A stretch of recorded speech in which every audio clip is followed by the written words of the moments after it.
What I'd have to say I'm most guilty of would definitely be being very time conscious. I mean, people really don't have hours to come here and spend in the salon, let alone a half hour to have some lunch. So with that being said, I like to make sure that even if I have 2 to 3 people booked at the same time, that usually I'm ahead of the game.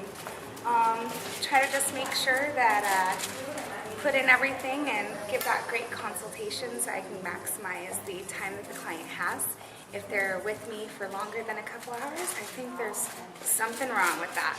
Okay, so a little bit of advice actually to help everyone be a little bit more time conscious is obviously going ahead and giving a great consultation, making sure that you fully understand what the client wants, and tackling more than one thing at a time. You know, killing 2 birds with 1 stone by working smarter, not harder.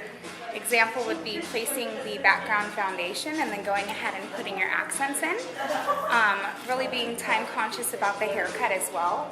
If the client comes in and wants a haircut and their canvas is prepared to do so before the color, then get it out of the way. That always helps me to make sure that I'm time conscious. Another thing is my watch. If you notice, it's right here on my wrist. So I'm constantly looking down at that thing and just making sure that I'm staying on time, and I know when my client needs her haircut or when that color needs to come off, and make sure that I understand also if the client has to go somewhere.